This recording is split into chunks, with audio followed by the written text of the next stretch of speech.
Welcome to the Sam and Joe VA Show, where we teach women just like you how to start and scale a thriving virtual assistant business. We're your hosts, Sam and Joe, and get ready to have the control, flexibility, and freedom you've always dreamed of. Welcome to episode 72, the New Zealand Virtual Assistant of the Year. I know, this is so exciting. We're recording this the week after we had the 2021 New Zealand Virtual Assistant Awards, which Joe and myself organised and co-hosted. So today we're going to talk a little bit about how that all went, how COVID made us do a huge pivot in terms of how the event was run. And we've also got a very special guest with us, Kellie Beaumont, who is the winner of this year's Virtual Assistant of the Year Award. All right, let's bring Kellie on.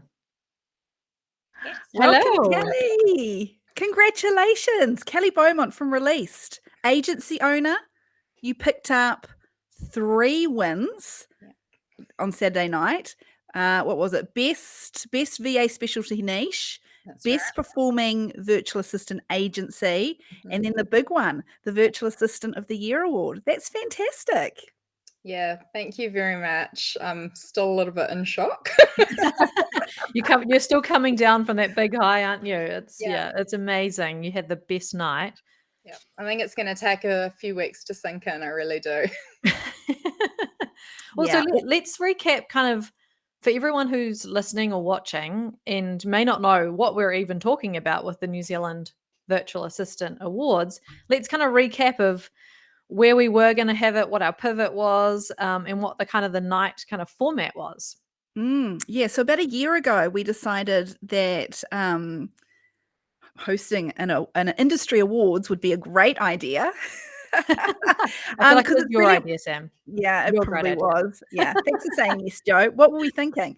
But we set the date. As many of those internationally that listen and know, New Zealand, in terms of our COVID response, has meant that life's been pretty normal for us for many, many months. So we thought that it was pretty safe to arrange a in-person event, which was our plan A, wasn't it, Joe?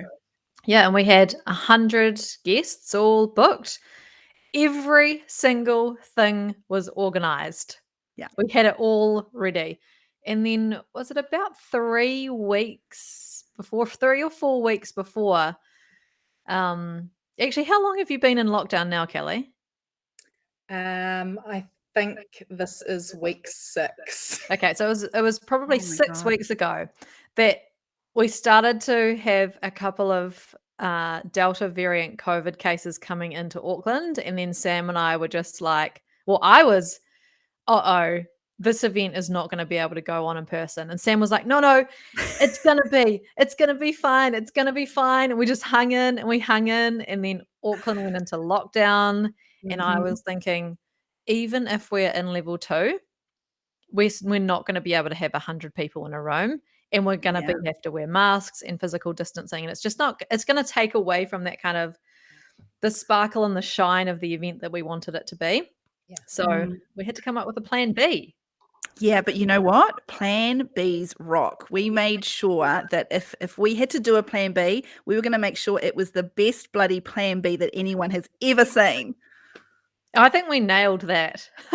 I don't know, Kellie, what do you think? How did we go? Absolutely. I did have a few children running around with sort of, can we open the watch pack? Can we open the watch pack? So I had to work out how to hide it somewhere where it wasn't going to be found. But yeah, I think hats off to you guys in terms of plan Bs. This one kicked ass. So we still, I think the thing that we kept that was just absolutely made it was the event like AV company that we used. We said, okay, what could we do that makes us really amazing online? And so we just kept them on board and said, okay, let's make a really awesome event. Now we had hoped, fingers crossing, that I could still fly to Hamilton and be there with Sam. And I think it worked so well where we still managed to have our MC, our speaker, the AV, like event technicians, and we could keep that kind of atmosphere and banter going for everyone to watch. Yeah. So I think that was key. Keeping the AV company was the best decision. There is no way we could have handled the amount of tech. I mean, the tech involved was a challenge for them. They had never put together. I mean, this is what they do. They're an events team. They've done hundreds of events online. And for even them, this was kind of like, wow, this is a lot of stuff you want.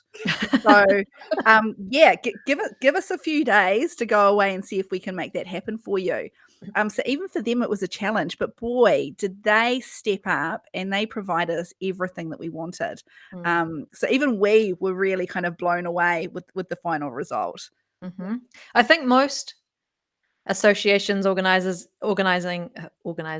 industries, they create an online event and they create a Zoom meeting. And so everyone comes to the Zoom meeting and then you kind of watch one person at a time presenting on something.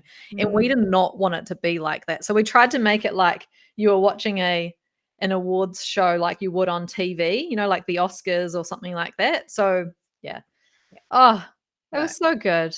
It was very well done. I do have to admit, though, that when those winners' emails or finalists' emails came out to all of us, I sat here reading through going, oh my goodness, what if I'm late for a Zoom meeting? What if I put the wrong details?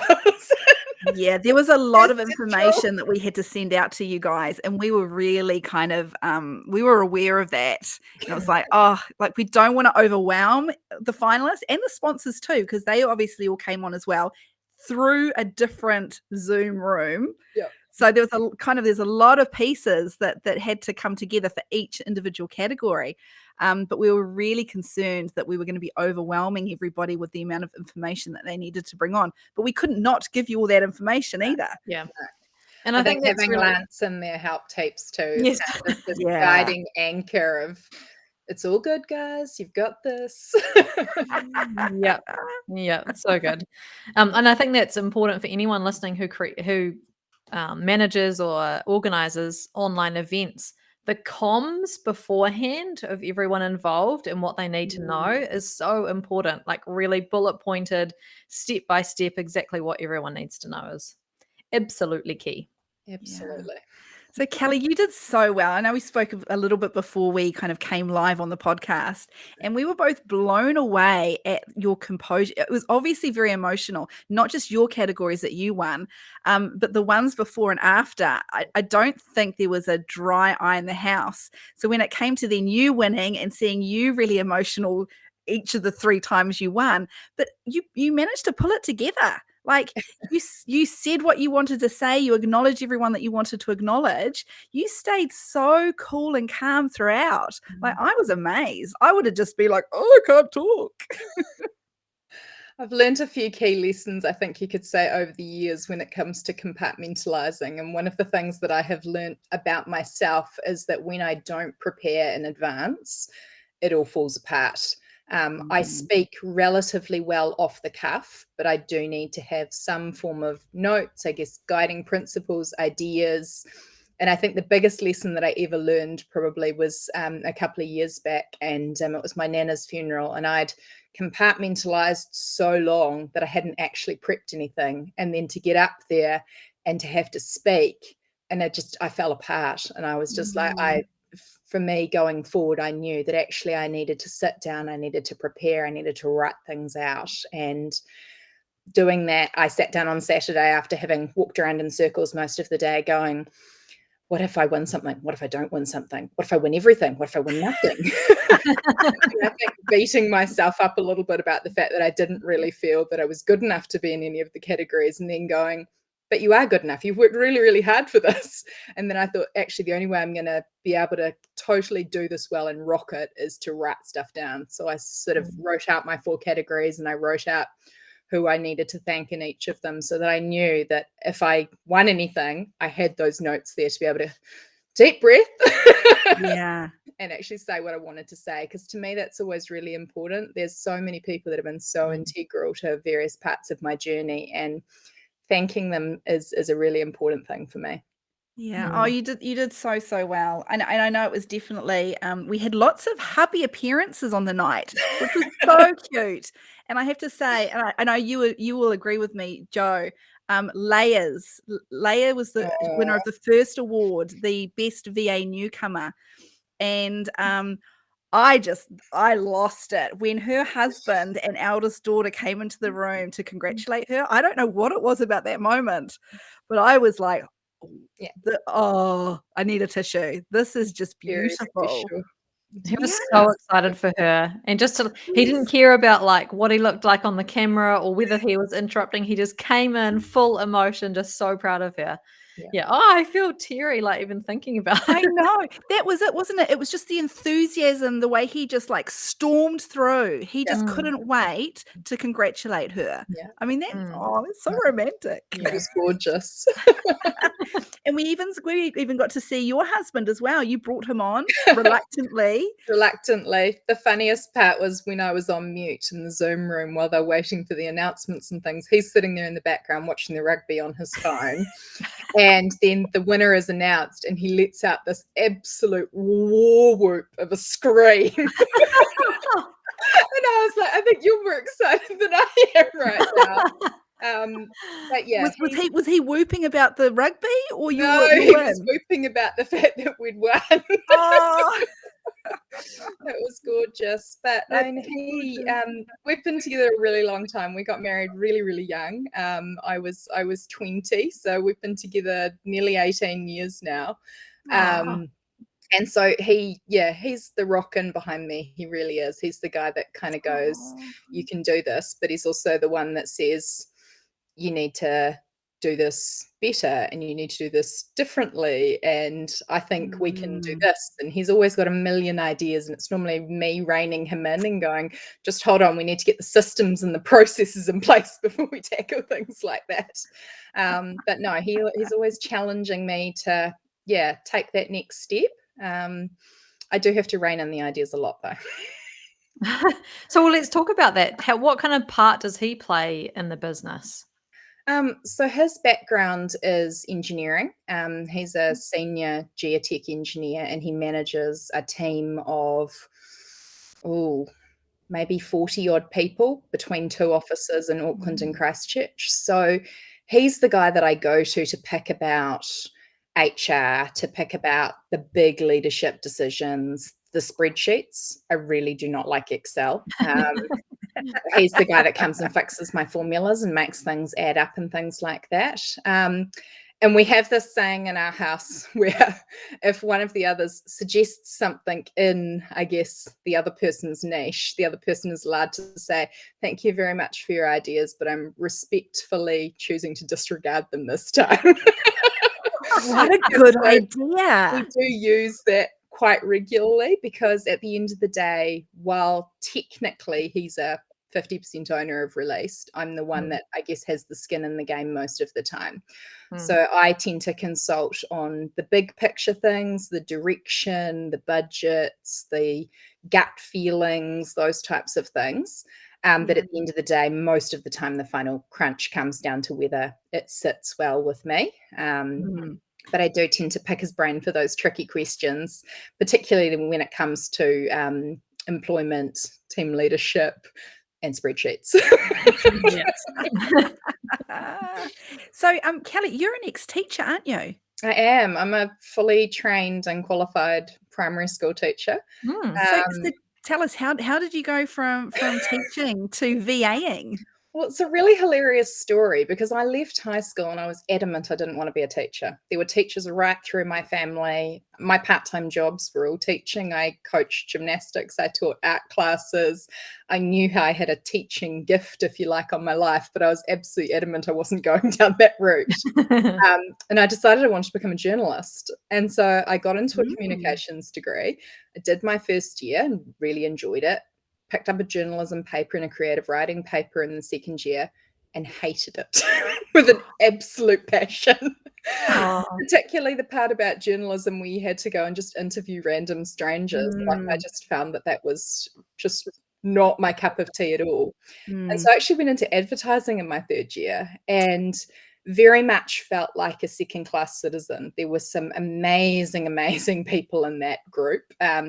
Think Kellie from Augustine. She Oh, was wow. my grad dip that year. So there were some movers and shakers, guys that went on to get jobs at Saatchi and stuff like that. Wow. So I got my B's, get degrees through. I graduated, went in to have my graduation interview with my lecturers, and they said to me, well, what are you going to do? And I said, look, I've done a week's worth of work experience in an advertising agency, and I cannot think of anything worse in my entire life than to work there full time. And so they said, well, what are you going to do then? And I said, I've just gone enrolled in a postgrad in primary school. Oh. The thing that you were adamant you would never do. And they had a big laugh about it, but both of them, as advertising executives, said that they'd found real, I guess, quality of job, etc., when they'd gone into becoming lecturers. And they really enjoyed the teaching component of advertising.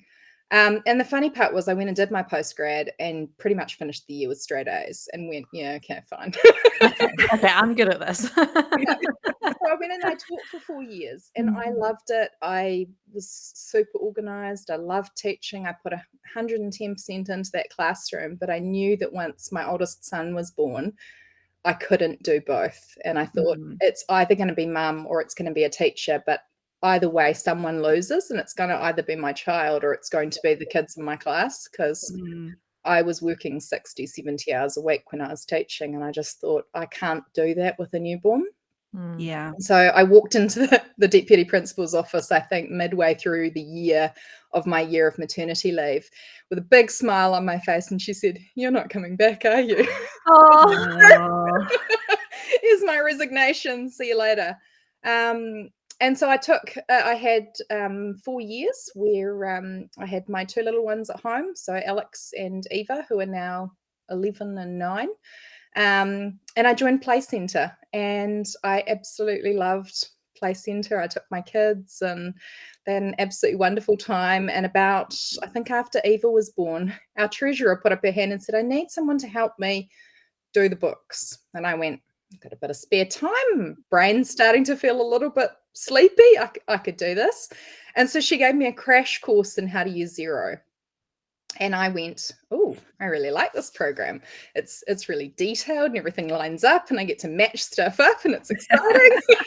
You get your little green tick. Yeah, get my little green tick. It was, and so I spent quite a bit of time, I guess, learning all the ins and outs and figuring out how to make things work. And then probably about 4 or 5 months after I'd been taken over doing that job, I had a conversation with my mum, who at that point in time was working as a franchise support manager for Hire a Hubby. And she said, I've got this Hire a Hubby, and he is an amazing tradie. He's really good on the tools. He's really friendly. The customers really like him. But she said his admin, he's just drowning. She said his Xero is a mess. He needs some help. And so she said, would you be interested if I introduced the two of you? And I went, yeah, sure, I could have a chat. And so I rocked up to a little cafe to meet someone that I'd never met before, and we kind of fumbled through and talked for about an hour, and he sort of showed me his Xero, and I went, oh my goodness, I've never seen that many unreconciled lines in my life. And I think after we'd worked together for about 3 or 4 weeks, I had cleaned his Xero up from thousands of lines down to clean and tidy. And then I started working on calling his new customers. And I think by the time we'd been working together for about 3 months, he sort of said to me, I feel like you've just taken over my life. And I was just like, really sorry about that. And it kind of went from there. So he was my first ever client, and my only client for the first 2 years. And we only just parted company last year. He sold his franchise. But otherwise, 6 years of working together. I think at one point in time I talked to him more than I talked to my husband. Oh, that's awesome. And so then how did you move or transition from that? So when did you essentially start your business, and how did you transition to then having an agency now? Yeah, so that was 2014 that I officially started, and I started as a sole trader, and I operated as a sole trader for 2 years. And in 2016, I think by that point, I'd got up to the point I had 4 clients, and I was starting to feel a little bit, I'm a bit stressed now. I don't quite have enough time. I'd had another baby, so I was up to 3 kids by that point in time. We'd built a house, and I was kind of like, okay, this is all good. So we registered a limited liability company. And then I found out I was pregnant. And I had to go and ask for help. And so one of my husband sort of said to me, oh, one of my work colleagues, his wife might be interested in coming and doing a little bit of work with you. She's a mum. She goes to play centre. She's done a bit of kind of this type of stuff. And so I had a casual chat with her and handed over one of our newer clients to her. And then we were a team of 2. And I was kind of like, okay, this is cool. And before I knew it, there was another friend. And then we were a team of 3. And then there was another friend. And we were a team of 4. And then people started recommending me to their friends. And then before I knew it, we had kind of got up to 5. And then I was like, okay, this is pretty cool. We're a team. This is great. But it wasn't probably until the end of last year that I started to hear this term agency being kicked around. And by that point, we were sort of sitting at about 8. And now we're up to 16 altogether. Wow. But every single person that's on my books as a contractor or as an employee is a referral from somebody. I've posted 1 job ad in 7 years, and I hired someone that didn't really work out that well. Yeah. And everyone else is a friend of a friend of a friend, a referral, a colleague, a workmate, someone's wife. And we realized really early on that the types of women that we attracted were women that wanted to create a lifestyle that had, I guess you could say, work-life balance around their families. They wanted to be available to go on school camp every now and again, to pick their kids up and take them to dancing, etc. But they were all smart, intelligent women who didn't want to exit the work industry completely and have nothing on their CV for 12 years while they raised their kids. And I thought, right, so I've got access to this amazingly talented workforce who only want to work part-time. So what do I do with that? And so we grew a culture around family first and clients second, and doing our best to look after them. And I think because lots of our clients are tradies, they're actually quite busy during the middle of the day. So we normally talk to them first thing in the morning, or we talk to them after they've finished for the day. So for a lot of our mums, they're like, I've put the kids to bed, I've sorted dinner, and they go and sit down and do a bit of work between sort of 7 and 9 p.m. They'll often have a conversation with their clients at that time of the day, debrief from the day, set themselves up for the following morning. And so it actually works really, really well. That's amazing. Would you say, I mean, because there's running an agency, a VA agency is so different from being a freelance virtual assistant. Yeah. Would you say that culture that you've built is the main or one of the reasons you are now VA Agency Owner of the Year? Our culture is really special to me. It's really unique because of the fact that we, I guess you could say, know each other outside of work as well as work together. I've always felt that people that came in and started working for me, they were almost invested in your business before they'd even started. And that was normally because they were either your friends or they were the friend of one of your friends. And so they came in with this kind of, I've got to look after Kellie and I've got to do a good job because someone's recommended me, etc. And so I've wound up with this bunch of women that I guess you'd say I feel are incredibly loyal, but they're not just employees or team members, they're actually my friends, and I actually trust them. And I think that culture is really, really important. And I know that they've got my back and our clients' back. And for someone, I guess my natural trait is to be quite a control freak. And I think that's being an oldest child. I think that's being a teacher. I like to manage everything and make sure it's within my control. But one of the things I've had to do, I guess, as an agency owner is learn to let go and to trust that while they might not always get it right or do it the way you would have done it, that they've got the client's best interest and the company's best interests at heart. And I think it's in that letting go that I've learned that you actually need to raise up and empower that next level of leaders underneath you. And that's one of the big things we've done over the last 6 weeks is we've launched this brand new system within our agency, which we've called pods. And we've referred to it as being like peas in a pod. But the idea is that we've grouped together like-minded virtual assistants with like-minded clients. And so it's sort of clients that are using the same systems, that have similar clients, that are in similar trades, and they're underneath a pod leader who then has the well-being of the virtual assistants and the clients under their umbrella, if you like. And so instead of it all falling back to me, I'm now talking to my pod leaders who I know are looking after the well-being of groups of clients and groups of virtual assistants and training them and raising them up. And we've then found this amazing group of leaders within our company that are actually really good at doing things, to the point where there's been times in the last couple of weeks where I've said to someone, do we know how to do this? And someone's gone away and gone, I'll figure it out. And they've come back and they've taught themselves something new and they've taught me something new, which is amazing. So it's working really well.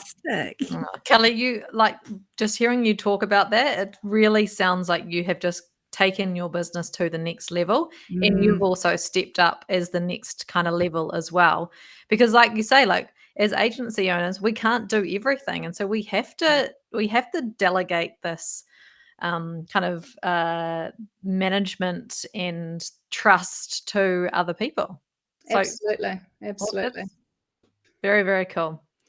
This is why you are the agency of the year and the specialty, having this amazing niche with your trades, and also the virtual assistant of the year. So yeah, you should be super proud. Thank you. Let's talk a little bit about your specialty, your niche. So your very first client was a tradie by accident. Yep. At what point did you kind of go, this is it for me, this is the type of client and the only type of client I want to work for?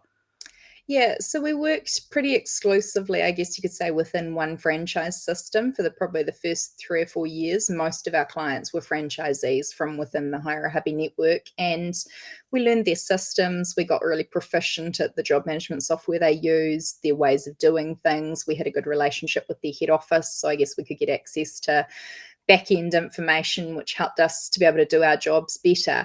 And we just liked the fact that they were go-getters. There was a real relaxed attitude to the way that they were with their VAs. Anything that you could do to help them made a difference, etc. But also listening to some of them talk about their passions, their dreams. I mean, that excited me to make me want to go, how can we help you achieve those things? And I think we got to the point after a couple of years where I went, oh, my eggs are very in one basket. We do need to start diversifying a little bit. And so we picked up some other clients that were outside of that area. We obviously joined the VA network. We put our hand up for a few matchmaking jobs. I guess you could say got caught up a little bit in the glamour of reading a matchmaking job and going, wow, I could do that. And then after you talk to the person going, actually, I don't want to work with that person at all. And realizing that what it kept bringing me back to was a tradie who uses Xero, who's interested or is using job management software, and who actually wants someone to organize them. If they don't want to be organized, they can't cope with us checking in on them, reminding them about things, putting stuff into their schedules. It doesn't work. I've tried it, and there's only so long you can go on with someone that actually just doesn't change at all. But when we sat down, I think in 2020, around the beginning of level 4 last year, I sat down with an amazing copywriter by the name of Hayley Maxwell, and we're going to redo the website. It doesn't fit us anymore. It doesn't suit our branding, our colors. My graphic designer had gone off on a crazy, insane tangent and said, it's too bland, it's too boring, it needs to be you. And I went, okay, I don't know what that means, but great. I sent her off in her direction. But I said, I find it really hard to write about us and what we're good at. And so Hayley enabled me to really pinpoint who Released wanted to work with. And part of that was identifying what she called your ideal client. And as I drilled down and I looked at our list of clients, there's one face that always comes up to my mind. And this guy is an inspiration. He is a guy that I remember talking to mid-level 4 last year. And while everyone in the world was focusing on 4 weeks in lockdown, this guy was thinking about week 5, what happens in week 5. And he was planning, he was scheduling, he was organizing, he was upskilling. And I just went, wow, want to be like you. And I thought, actually, that's the type of guy I want to work with. The guys that are the planners, the thinkers, the movers, the shakers in the trades industry. Because tradies, I don't know, they've had this reputation of being something you do if you can't get into university. But the tradies that we work with, seriously, they are smart, intelligent go-getters. And I think they're really undercredited as an industry. And so by harnessing, I guess, who our ideal client was and painting this picture in my head of the types of people we wanted to attract, it enabled us to craft the copy on our website to talk to that person. And that meant that when opportunities came back, I sat back and I looked at it and I went, do you fall into this box, this ideal client? And there were a number of ones that I caught myself reading and going, oh, yeah, we could do that. And then going, no, sit on your hands. They're not the type of person that you should be working with. And obviously, I mean, on our books, we've got plumbers, we've got electricians, we've got property maintenance guys, we've got utility location services people, we've got line marking companies, all sorts of different trades, but they essentially fall into the same box of go-getting people that are using job management software to organize their lives. And so it was really good to be able to refine, I guess, who that ideal client was. And then we sort of, towards the end of last year, we lost one or two clients. They outgrew us, as happens within the trades industry. And I kind of went back and I went, and I started getting back to my old habits of looking around and picking up people that we shouldn't be picking up. And we had a couple of real shocking experiences at the beginning of this year. And I just went, oh my goodness. And so I brought in a business coach. I started working with Natalie Toloff and we started talking and we started doing quarterly planning. And I just said to her, I just have this overwhelming feeling that I need to come back to stay in your lane. And so now we refer to it as Project Stay in Your Lane. And whenever somebody comes through the doors, I look at them and I go, are they in my lane? Because otherwise, I sometimes feel, actually, I'm doing them a disservice. Yes, I can sign them up. Yes, they can pay me some money, but I might not actually be the best VA for them. And there's potentially someone out there that's better. And so by listening to them, and then I can sort of think, who in the network do I know that ticks those boxes that I can then pass that client back through to? Because I've been incredibly blessed over the last couple of years with VAs who have gone, I've talked to this person, they're a tradie, they need to talk to Kellie, and they've handed them over to me. And so I'm kind of like, well, actually, this is now but pay it forward, I guess you could say. So when I listen to a client and listen to their pain points, the first thing I think about is, are they in my lane? And if they're not in my lane, get used to very politely saying, actually, I think there's someone better out there for you, and I'll introduce you. That's so important. And I think it's one of the things that I love most about the network actually is seeing that happen more and more. Like the longer we're going, we're seeing that type of culture more and more and more from the new ones, not just the established virtual assistants like you, Kellie, but also the new ones coming in. They're going, oh, this is what the VA industry is like here in New Zealand. This is what I'm going to do as well. So absolutely. And I really want to touch on a few things that you've said there, because Sam and I talk about niching and specializing all the time. And I think VAs often think, oh, but if I just focus on tradies, then I might not get enough clients because it's really narrow. Or, you know, if I just focus on Instagram, then like I'm not going to get enough clients. But I think if anyone listening is like, oh yeah, but I don't think that's right for me, listen to what Kellie has said, where she is now known in the industry as the VA who looks after trades. So every time someone has a client that they can't help and they're a tradie, immediately they think of you and they send the client your way. I think that is so powerful. And I love that you have niched. And I didn't realize it was so like recently. But I think I must have seen your website and I was like, wow, she's speaking to tradies. This is awesome. This is so clear. And it's such a specific niche. If I was a tradie, I came across your website, I would be like, these virtual assistants know what to do. They know how my business works. They know what it's like being a tradie. They know when I work. They know what job management system to use. And you guys have become experts in the specific job management tools that you use for tradies, which is so valuable for clients. And the fact that you've got a team of, what did you say, 16 now, there's obviously enough work coming in by niching. That's not an issue for you, right? Finding clients. No. And I think what we're trying to do at the moment is, obviously, as my team members, a lot of them started out at the beginning where they might have only been available 10 hours a week.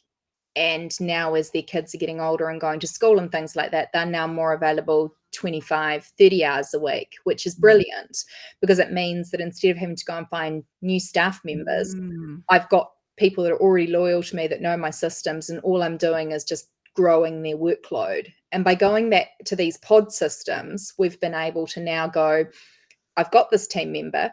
She used to exclusively look after these 7 clients. Now her pod looks after those clients, which means that if she's sick, if she goes on holiday, if she needs to take bereavement leave, there are 2 or 3 other people that know that client, know their systems. And while they might not be able to do everything that she as their lead VA can do, they can hold the fort. Enough to keep people happy. And that to me has been really important, because a tradie's phones don't stop ringing just because their VA is in bed with a stomachache. So it's having that versatility to be able to take one out and slot one in that adds to that real depth. And I think that's the future proofing that we've done over the last 6 months, is that our hires haven't necessarily come on board because we've had a client for them, but more because we've had a team that's needed backup and support.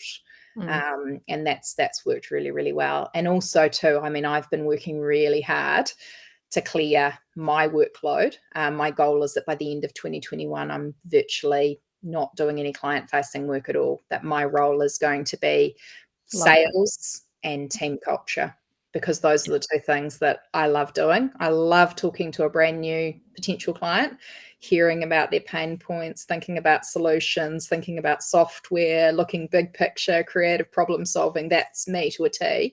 But I also still want to be available to be doing that team culture stuff, organizing the staff Christmas party, just checking in on people's health and well-being, and making sure that everyone's doing well.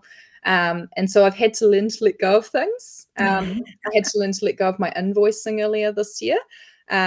Big shout out to my lovely lady Lou, who now sorts all of that. And so at the end of the month, my job is to literally read them and sign them off. When my grandfather passed away in May, I had to hand over all of my social media to my marketing lady. And I came back from sort of a couple of days off, and I talked to Natalie about it, and she said to me, "Don't you dare take that back again." Right. So I didn't. I stepped back, and Christina is absolutely rocking our social media, and she's doing a really great job of just refining who we are and our look and our marketing and our feel and things like that. And it's felt really good, because I've now been able to step back and go, actually, we need some project management software. We need some capacity planning stuff. So I've gone out and researched and played with new software, which is my happy place. And they've done the stuff that they're good at. Yeah. So when it comes to, because I know this is a worry a lot of virtual assistants have when they've got one of their goals is to grow a team and step back from that client work. They're worried that their clients, their current clients that they support, will kind of push back on that decision. They're not going to want anyone else to do their work for them. Have you ever experienced that? Yeah, so I had to hand over my very first client to one of my VAs probably about 3.5 years ago, and he was a little bit nervous about it. And so what I did is I worked alongside that VA, with her being my support person for a couple of months, and I gradually handed over more and more and more of the client to her. And I did the same with a couple of our other big clients, to the point where I remember one of our really big clients saying to me, "I get the impression that the other VA is actually doing most of this work. I think it's going to make more sense if I talk directly to her than going through you." And I went, "Absolutely. go for your life. Nicely done. But Nicely I done. remember a conversation maybe 12, 18 months ago about Jo saying that the way she marketed when she talked to new clients was that she always talked and used that royal we. We will do this for you. Our team will do this for you. But it was never, ever implied that you were going to be the one doing the work. Yeah. And I took that on board probably about 12, 18 months ago. And so I now market that it's our team, our support system, and that I'm going to do specific things, but I won't be doing your actual work. But I bring their VA in really early in the conversation. So it's like they might have a 15-minute chat with me, but the next big chat we have, their VA is sitting in on that. So they're meeting them and building that relationship right from the get-go. Awesome. Oh, it's so great. Oh, you are such an incredible business owner, Kellie. Yeah.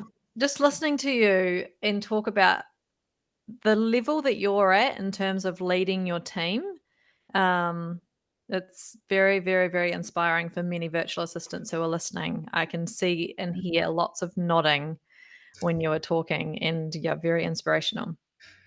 Yeah. So let's go into what do you feel like are your top 3 tips for someone who's thinking about growing a team, wanting to be their agency owner? I think you have to put yourself aside and you have to start thinking about what's actually going to be best for your clients. And if that means that it's not you doing things and that it's actually allowing your team to rise up and to take those leadership positions, if that's actually better for your client, you're doing your client a disservice by holding on and hogging that spotlight, if you like. Because at the end of the day, the bigger your team grows, the more clients you take on, the less there is of your time to be available.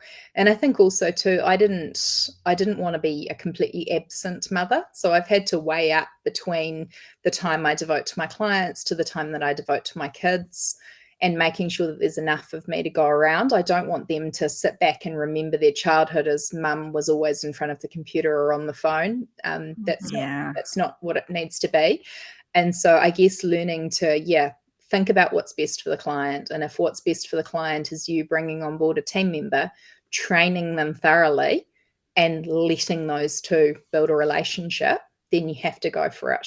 But a lot of it comes back to that training, being available to your team, making sure they know that they can come and ask you questions at any point in time, and making sure that they know that there's, I guess, space within their role to go and upskill and to learn new things. And if that's going to benefit the client, working out a way that works for everybody.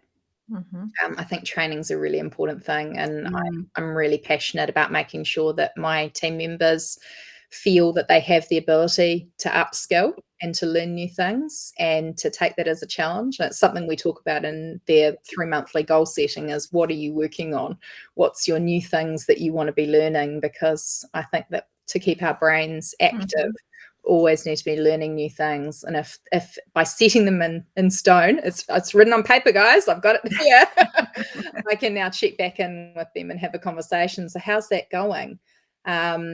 I guess I do things slightly differently too. I've always put a little bit of my budget aside to pay my team members to do training that I felt would benefit my business. So if they've said to me they wanted to go and do their Xero Certified Advisor qualification, then I've said, okay, well, that probably is going to take you about 5 hours of upskilling. If you're doing an hour a week over the next 5 weeks, then I'm happy to pay for that time because that benefits me.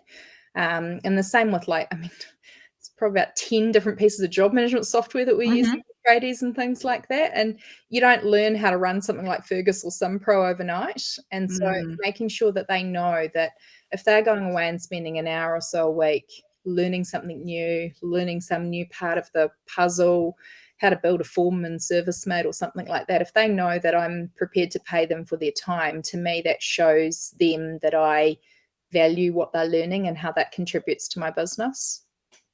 So I think that's probably really important, the training, the learning to let go when it benefits your client most. But also I think a culture where you're actually all looking after each other and things like that. We had some, I don't know if you guys remember, we had some horrific flooding out in West Auckland a couple of years ago, and one of my team members actually lost pretty much everything in her house.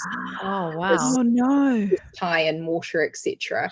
And she just she reached out. She said to me, just wanted to let you know I'm not going to be very productive this week. I'm having to empty my house and take my kids somewhere else, etc. And before you knew it, the entire team chat was just full of, what do you need? How can we help? Can we do this for you? And so there were like bags of clothes assembled and goodies and toys, and they talked to their friends and their family, and we organized a drop-off point, and she just got bombarded with stuff to help her rebuild her world. And to me, that's what a real team is about, is that when someone gets knocked down, we all stick together to help them get back up again. And that's really important to me, that I know these guys have got my back, so I know that I can trust them with my clients. Well, is that your tagline? Yeah. Virtual assistants that have your back, and it's not just for our clients, it's also for each other as well. Oh, awesome. Oh, it's obvious, Kellie, that you are just a standout leader. It really is. And you care. You genuinely care. That is very, very key. They're really special. And I think the other thing you have to remember too is that we see so much within the VA network about how hard it is to get your first client and to make those sales. And so for me, the easiest thing in the world should be caring enough to look after those clients so that you retain them. Yes. Because if it's really hard to sell them, your first priority should be keeping them. Unless it no longer works. And there was a plumber that we farewelled at Christmas last year who'd gone from a 3-man band to a 5-man band and was employing a full-time office worker. And I went, awesome! We've done our job. Part company, etc. But if for everyone that you lose, you have to think about how you're going to replace them. So first priority should be retaining and upselling and doing whatever you can to keep those people. Yeah, a lot of virtual assistants, they lose track of that. They just it's a very one-track mind. I need more, I need another one, and forget it's so important to keep your current ones happy. Yeah, absolutely. And I think too, I've got a lot to be grateful for. I mean, there's people that have been on our books for 5 or 6 years, and to me, that's a credit to the relationship that we've built over the course of that time.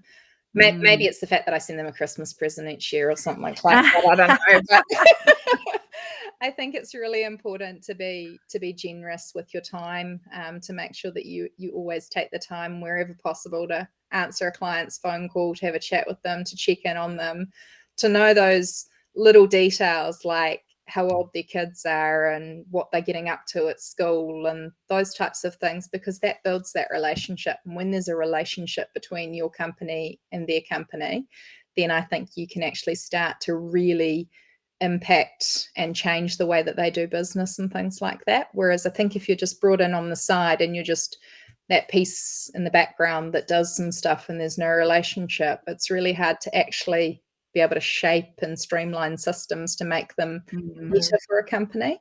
So to me, it's got to start with a relationship. And sometimes that's about having a conversation about what type of coffee they drink and knowing that. Relationship detail, isn't it? Yeah. So Kellie, a little birdie tells me that when it came to entering the awards, self-doubt kicked in big time for you, didn't that? Which is quite, a lot of people will be watching this and going, my God, you came away with 3 wins, one of which was the biggest award of the night, and you were this close to not even entering due to a bit of self-doubt. I think a lot of people listening will be like, how does Kellie, because I wrote this down, imposter syndrome. I wrote it down early on when you said, like all this self-doubt, but yet you're a really successful businesswoman. So how, like, what made you actually get through that and apply? Yeah, I think self-doubt gets all of us, even the ones that appear to be right up there in the glowing spotlight.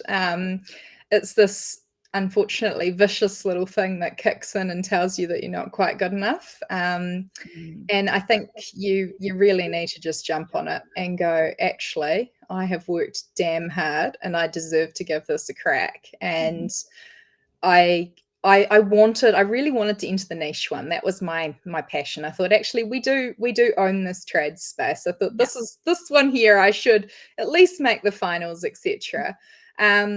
And then I did a bit of thinking, and I showed the awards to a couple of members of my team, and they were like, well, you need to enter this one, you need to enter this one, you need to enter this one. And I'm just going, but that's so many pieces of paper to fill out. And so I think in the end, we reverted back to what you call old school university style, where you wrote 10,000 words in the last 48 hours. Yeah. And just cranked it out. And then I got my my marketing lady and my copywriter to go through and to read everything that I'd written and to make sure that it spelt everything correctly. But I think when I sat down and actually started filling them in, I was, I guess you could say, quite astounded at the passion that started to come through and how deeply I cared and felt about things. And I made my husband read a couple of them, and he just kind of sat back and he said to me, they're very casual. And I said to him, but that's how I talk. So I said, if I make it really formal, it no longer becomes about me. And so I thought, actually, I'm better off to write the way I talk, because that's what we do on all our social media and everything like that. And I thought that way it's going to come across better. And that way, I think my passion and my enthusiasm for my clients and my staff will actually really come across in my entries. But yes, I did have a little help with the editing and the refining process at the end. And then there was an inside joke between myself and one of the other VAs. I sent everything in. She sent me a message going, I got mine in at 12 o'clock. I've got you picked for this one, this one, this one. And I said, nah. I said, I'll be lucky if I make the finals. And she came back and she just said, no, I'm picking you for overall winner on the night. Oh, Comes back to me on Saturday night and goes, you should read that message I sent you a couple of but and it's those types of things. It's that VA network of support. It's those cheerleaders, as I refer to them, the people that I guess give you that kick, give you that push, and tell you that you actually just need to get over yourself and do it. So yeah, the network, I think, has a really special place in my heart, if you like. I mentioned it in my awards speeches, but business can be a really lonely place. And I think when there's no one out there that you feel really gets you or understands what you're doing, I mean, the moment I launch into I run a business, I have 15 people who work for me, I have 4 kids, I'm married, blah, blah, blah, blah. Their eyes all start popping out on stalks. And I don't really know how that all works. And I'm like, well, I could explain it to you, but I can see I've lost you already. So I'm not going to go there. Whereas when we get together for our monthly catch-ups in Auckland, I sit there and I talk to people that understand business, that understand virtual assistants, that understand what we do, and they're excited by those silly little things like the fact that I figured out that Asana can do some crazy thing that makes me excited. No one else would get it. No one else would understand. But they do. And I think finding that network was probably, I guess you could say, the best thing that my business ever did. So thanks you too for starting it and fostering the culture that you guys have, because it's enabled me to find my people. Yeah, you just don't have to do business alone anymore, do you? Yeah, it's awesome. No. Oh, there's some really great tips in terms of the kind of award entry and your success with that. And that kind of casual, authentic tone that you had obviously did, the judges responded really well to that. And I know the judge that was in charge of the Virtual Assistant of the Year award, reading your entry had her in tears. Like, she messaged Jo and I and just said, I am sitting here and I've just read this, who I think should be the winner, and I am just crying. Just so inspirational. It's funny because I read back over after I'd won. I went back and I said, man, my entries must have been okay there. And I went back and I read the one that I submitted, I think, for the agency one. And I was like, it's actually not a bad entry. Yeah. But I think the things that made it, I guess, gave it the difference were the client testimonials that are in there. I think my favorite one's still my very lovely hubby, who I've met him so many times, and he says to me, hey, Kellie, nice to see you. Sits down, we have our conversation. At the end of it, just goes, okay, see you next time, and heads away.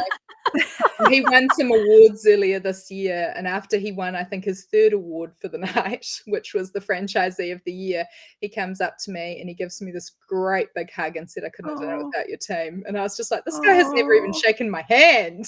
Wow. So I gave him some stick about that. But to me, that's what it's about. It's when your clients are like, I'm actually so incredibly grateful for what you do for my business. And sometimes, and he's the guy that I often say is the client I feel that we should almost pay to work with, as opposed to him paying to work with us, because I feel like I learn something new off him every week. Oh my goodness. So, we have a lot of virtual assistants, not just here in New Zealand, but around the world that have the opportunity to put themselves forward for awards like this. What would you say, given that you experienced it, what would you say to those virtual assistants that are like, oh, I'm not ready, I'm not good enough, maybe next year? Don't leave it till the last minute.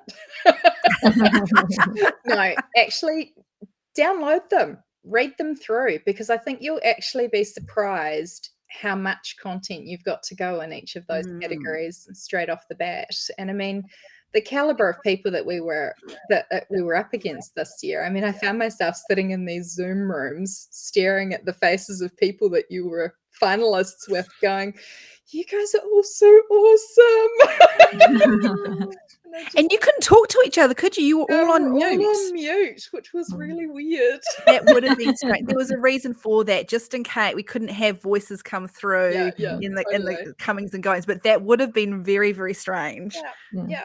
But I mean, for me, I'm still sitting here, and I mean, when I first started as a virtual assistant, I didn't even really have a name at that kind of point in time. I just used to call myself someone's office admin type person. And I remember when I first heard about virtual assistants, I was like, I'm going to go do some Google stalking, and I'm like, oh, Strictly Savvy, oh, Admin Army, these guys are big names, etc. And so when you're sitting there looking at the person's face across from you, you're kind of like, you guys are still all really awesome. Oh yeah, I mean, the way has been so well paved for us, I think, with ones like Marion and Lindsay and Justine, but even the other agency owners, Joe, Irene, Chantel, Sabrina. I'm still kind of, when you put my name alongside them, I'm still get that little sort of self-doubt piece come out. But I'm really, really grateful that I took the opportunity to enter.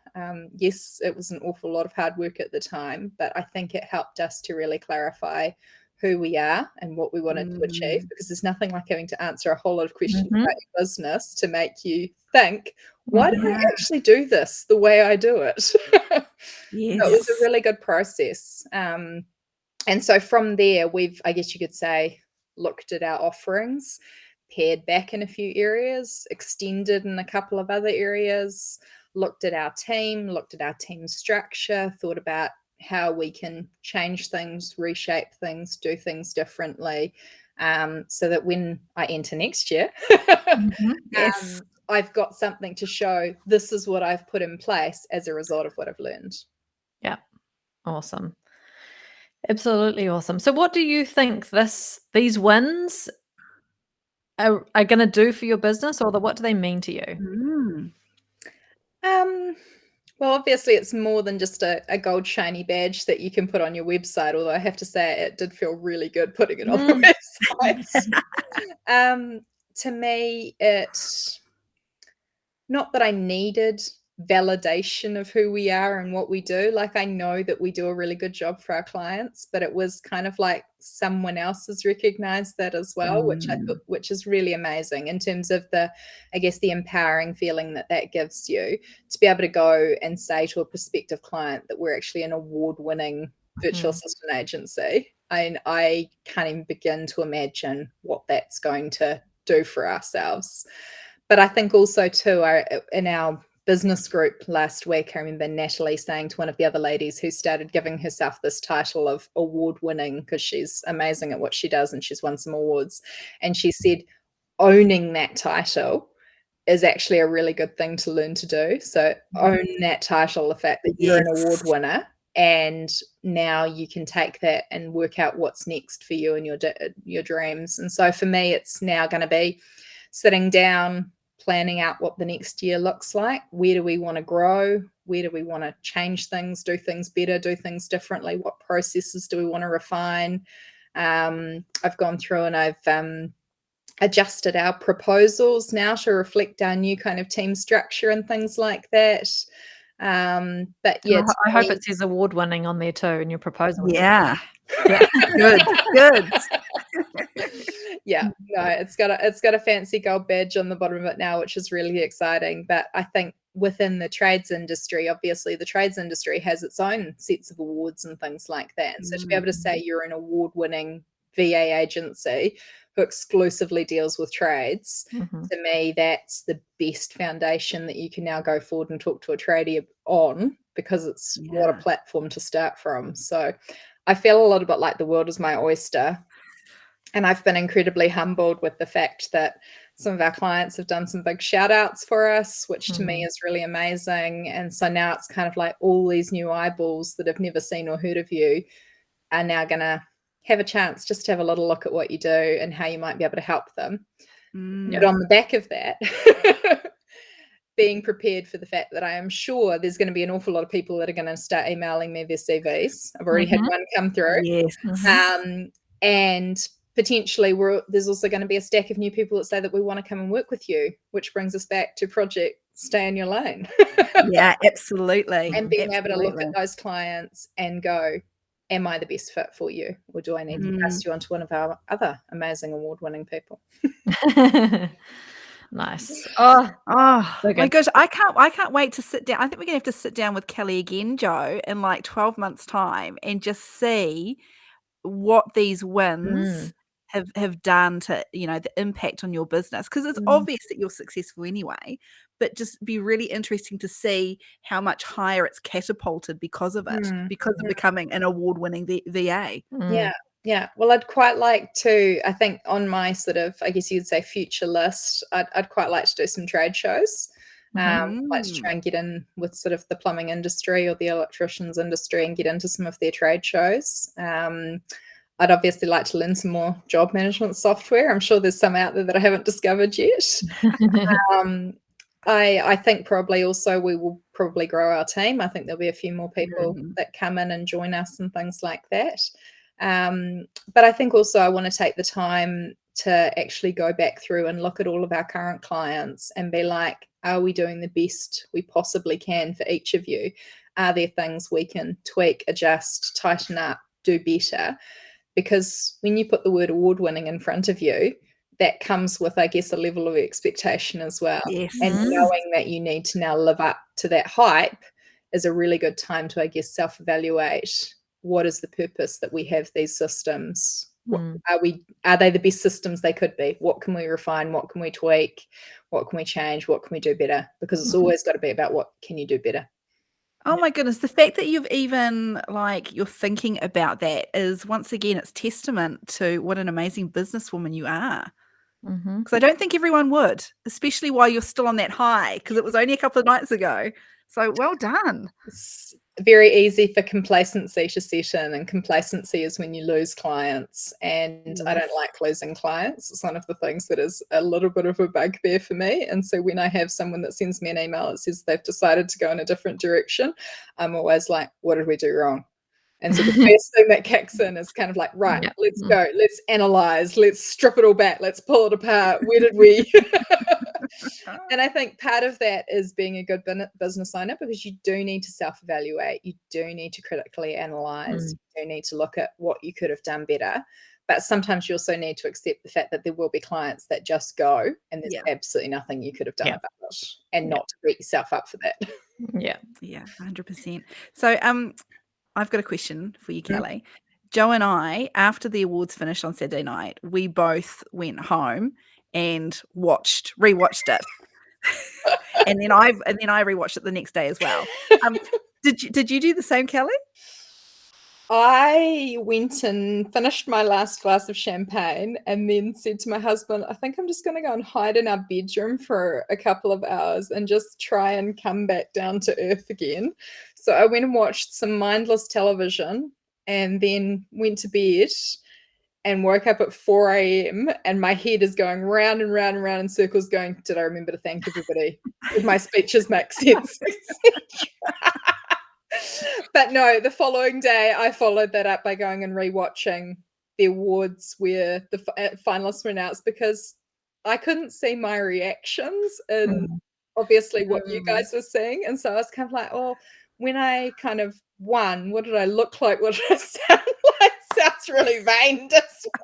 It was a bit like this every time.